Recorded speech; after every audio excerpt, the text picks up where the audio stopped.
ይህ ዲደብሊው ነው። ዲደብሊው ከመሃል አውሮፓ በየዕለቱ የሚያሰራጨውን ዝግጅት ማሰማት ይጀምራል። ጤና ይስጥልኝ አድማጮች፣ እንደምናመሻችሁ።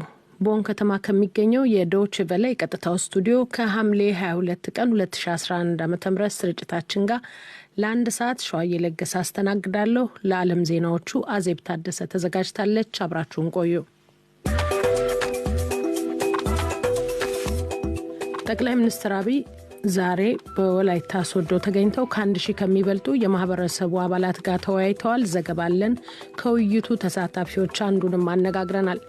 የድሬዳዋ ፖሊስ ከስራ የለቀቁ 100 ገደማ የቀድሞ ባልደረቦቹን ወደ ስራቸው ለመመለስ ስልጠና መስጠቱ፣ ከ2000 የሚበልጡ የትግራይ ምሁራን የተሳተፉበት ጉባኤ በመቀሌ የሚሉትን ርዕሰ ጉዳዮች የሚያስቃኙ ዘገባዎች በዜና መጽሔቱ ተካተዋል። ከዕለተ ሰኞ መሰናዶች ቀዳሚው ማህደረ ዜና የኢራን የዩናይትድ ስቴትስ እና የብሪታንያን ውዝግብ ይቃኛል። ሳምንታዊው የስፖርት ጥንቅር ተዘጋጅቶ የስርጭት ጊዜውን እየጠበቀ ነው። ሁሉንም ለመከታተል እንዲያመቻችሁ የምንገኝባቸውን የሞገድ መስመሮች ላስታውሳችሁ። በራዲዮ በ13780 ኪሎ ሄርዝ 22 ሜትር ባንድ እና በ11995 ኪሎ ሄርዝ 25 ሜትር ባንድ፣ በሳተላይት ደግሞ በአረብ ሳት በበድር 4 በ11996 ሜጋ ሄርዝ DWA2 26 ዲግሪ ኢስት ሆሪዞንታል እንዲሁም በናይል ሳት 201 7 ዲግሪ ዌስት ቨርቲካል በ11976 ሜጋ ሄርዝ DWA2 ላይ ፈልጉን። በኢንተርኔትም ከድረገጻችን ወይም DW Amharic በተባለው አፕሊኬሽን በተንቀሳቃሽ ስልክና ታብሌትም ማድመጥ ይቻላል። DW Amharic ብላችሁ በፌስቡክም ብትፈልጉን የቀጥታ ስርጭታችን በዚሁ ሰዓት ይተላለፋል። አዲስ አበባ ላይም በኢትዮ FM 107.8 አሁን ስርጭታችን በቀጥታ ይደመጣል። ተከታተሉ፣ አስተያየታችሁንም ላኩልን። አድማጮች፣ ከሁሉም ቀዳሚው የዓለም ዜና ነው። መስመሩን ለዕለቱ ተረኛ አዜብ ልልቀቅ። መልካም ቆይታ። የዲደብሊው ዜና። ጤና ይስጥልኝ፣ እንደምናመሻችሁ። በቅድሚያም አርዕስተ ዜናዎቹን አሰማለሁ። በሱዳን ሰሜናዊ ኮርዶፋን ግዛት መዲና አልአቤድ በነበረ የተቃውሞ ሰልፍ ቢያንስ 2 ተማሪዎች በጸጥታ ኃይላት በተተኮሰ ጥይት መገደላቸው ተሰማ። የሱዳን ወታደራዊ ምክር ቤትና ተቃዋሚዎች መልስ ባላገኙ ጥያቄዎች ላይ ለመምከር ነገ ማክሰኞ ቀጠሮ ይዘዋል። የወታደራዊ ምክር ቤት ዋና ተጠሪ ለምክክር ዛሬ ካይሮ ናቸው። በፍራንክፈርት ዋና የባቡር ጣቢያ ከ8 ዓመት ልጇ ጋር ሆና ባቡር ስትጠብቅ የነበረች አንዲት ሴት በአንድ ኤርትራዊ ተገፍትራ ከሞት ተረፈች። የ8 ዓመት ልጇ ግን በፈጣኑ ባቡር ተገይቶ ሞቷል። ተጠርጣሪው ኤርትራዊ ሌላም ሰው እንዲሁ ለመገፍተር ሞክሮ ነበር ተብሏል።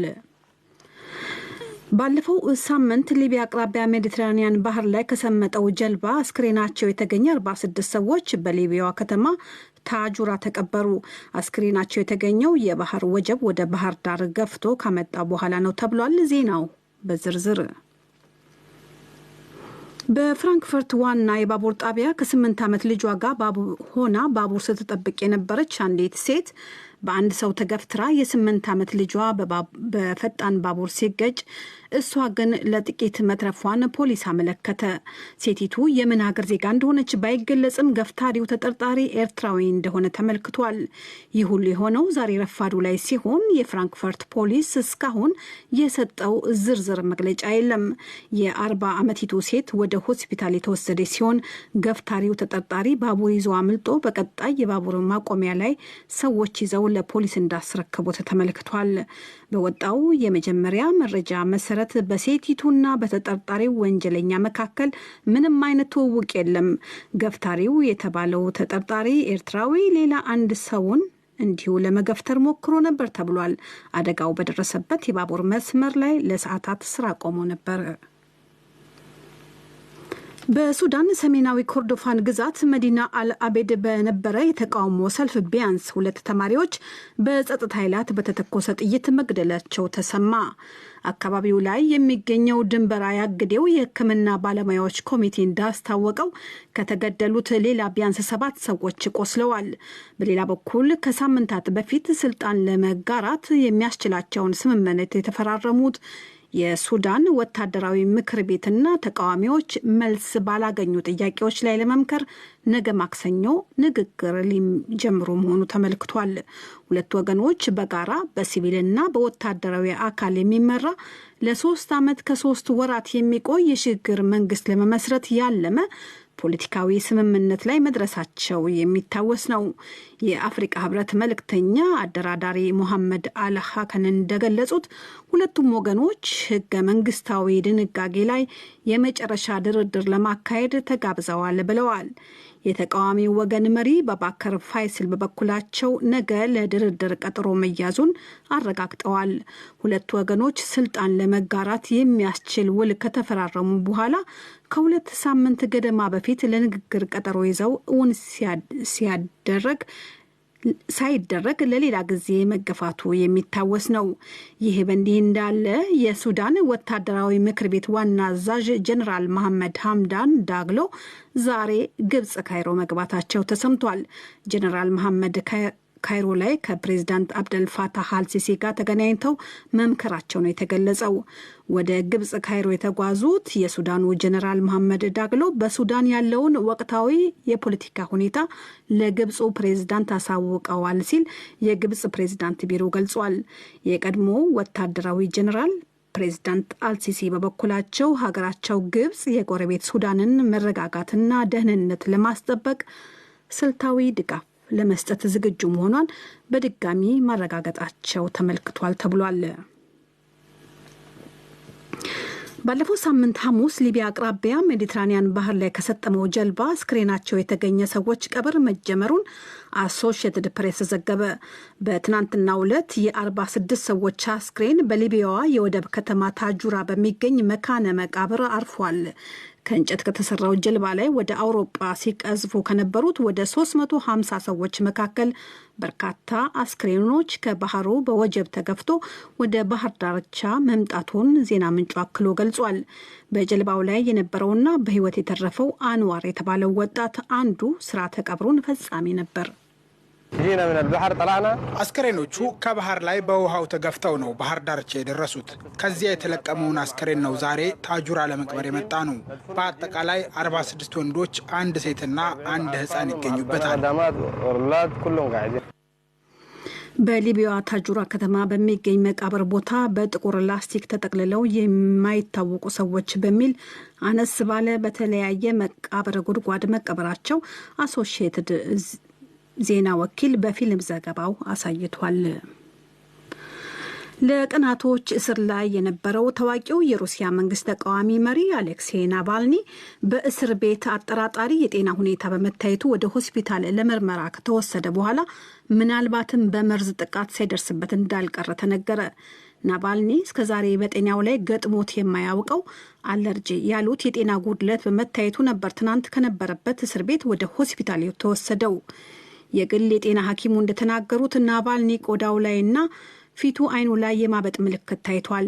ምንነቱ በውል ያልታወቀ ኬሚካል ጋር ንክኪ እንደነበረው አመላካች ነው ብለዋል ሐኪሟ። ይፋ ባደረጉት መረጃ መሰረት አሁንም በሆስፒታል ክትትል ላይ የሚገኘው የፕሬዝዳንት ፑቲን ዋነኛ ተቃዋሚ አሌክሴይ ናቫልኒ አይኑና አንገቱ አብጧል። የጀርባና መገጣጠሚያ ህመምም አለበት። ሞስኮ ውስጥ ነፃ አካባቢያዊ ምርጫ ይካሄድ በሚል ትናንት በተካሄደው ከፍተኛ ተቃውሞ ከ1000 በላይ ተቃዋሚዎች በቁጥጥር ስር መዋላቸው ተከትሎ የሰብአዊ ተሟጋች ድርጅቱ አምነስቲ ኢንተርናሽናልና የአውሮፓ ህብረት ድርጊቱን አውግዘዋል። ከሳምንታት ጀምሮ ሞስኮ ውስጥ ነፃ የአካባቢ ምርጫ ይካሄድ በሚል በተቃዋሚ ፓርቲ መሪው የሚመራው የተቃውሞ ሰልፍ ከሳምንታት በፊት ጀምሮ ንቅናቄና ተቃውሞ መጀመሩ ይታወቃል። መንግስት ላይ ከፍተኛ ትችትና ተቃውሞ በማድረግ የሚታወቀው ቻይናዊው ሆንግ ኮንግ ዛሬ የ12 ዓመታት ጽኑ እስራት ተፈረደበት። ሆንግ በማህበራዊ መገናኛ መረብን በመጠቀም በቻይና አስተዳደር ላይ የመብት ጥያቄዎችን በማንሳት ለተጨቆኑ ወገኖች ድምጽ በመሆኑ ይታወቃል። ዛሬ የ12 ዓመት ጽኑ እስራት የተፈረደበት የመብት ተከራካሪው ሆንኮይ በዜግነት ሊያገኝ የሚገባው ጥቅም ሁሉ ለ4 ዓመታት እንዲነፈገው ተወስኖበታል ተብሏል። ደቡባዊ ቻይና ሚኒያን ከተማ ያስቻለው ከፍተኛ ፍርድ ቤት እንዳመለከተው ሆንኮይ መንግስታዊ ምስጢሮችን በማሰራጨት በሚል ክስ ጥፋተኛ ተብሏል። ቻይናዊው የመብት ተከራካሪ ከጎርጎሮሳዊ 2016 ጀምሮ በጥርጣሬ ተይዘው በምርመራ ላይ እስር ላይ እንደነበር ይታወቃል። በጎርጎሮሳዊ 2014 ዓመተ ምህረት ድንበር የለሹ የጋዜጠኞች ድርጅት ሪፖርተርስ ዊዛውት ቦርደርስ ቻይናዊው ሆንግ የማህበራዊ መገናኛ ዘዴዎች ነጻነት የተባለውን ሽልማት እንደሰጠው የሚታወስ ነው። ይህ DW ዶይቼ ቬለ ነው።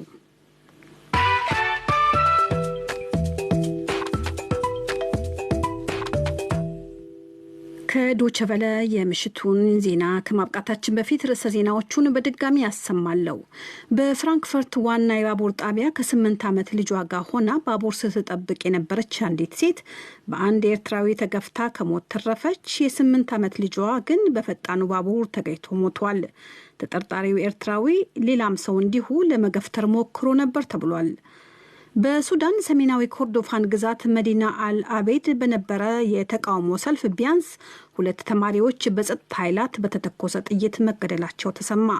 የሱዳን ወታደራዊ ምክር ቤትና ተቃዋሚዎች መልስ ባላገኙ ጥያቄዎች ባሏቸው ላይ ለመምከር ነገ ማክሰኞ ቀጠሮ ይዘዋል።